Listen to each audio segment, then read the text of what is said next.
Greater Good Radio. Connect, learn, heal, and grow. Mauna Kea, one of the tallest peaks in the world. Mauna Kea is at the elevation that we call an akua dwelling, right? So, and like this is part of the brilliance, right? We live close to the ocean because we know that's a resource. We can live up in the mountains, but the peaks of the mountains, Wao Akua, that's the space of the gods, right? They knew that you couldn't necessarily live up there because, of course, the oxygen content is low. And because it's a peak, it's a sacred space, right? So that is where many burials took site. It's the place that you could go kind of like with religious... Like a pilgrimage. Yeah, pilgrimage to a temple or...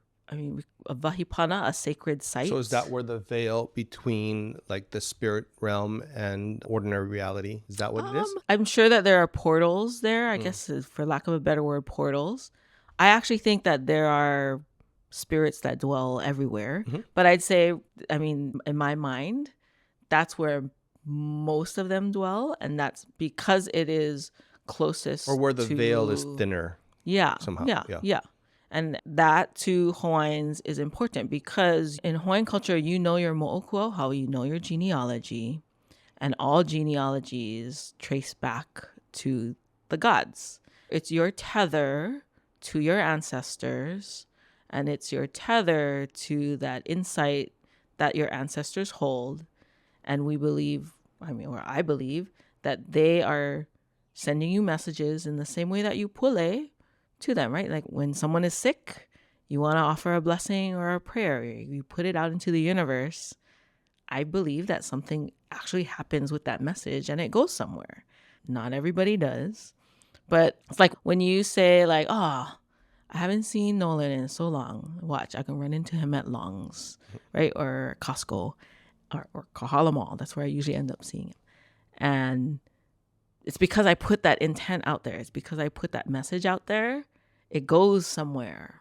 And I think, right, I don't know, Coconut Wireless. Somebody says, hey, So like Diane hasn't seen Nolan. If you cut the peak, then you're cutting the connection. Yeah, you're and removing then now that. we no longer have connection to our past. Exactly. Our ancestry, and essentially ourself. Yeah. It's like you're tearing down the temple, right? In a way.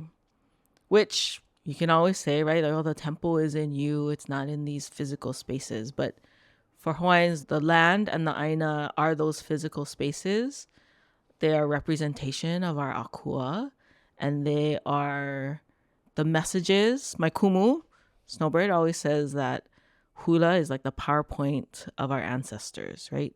So these are the physical pinpoints that we can show and see with our own eyes that is placed there by something higher than us.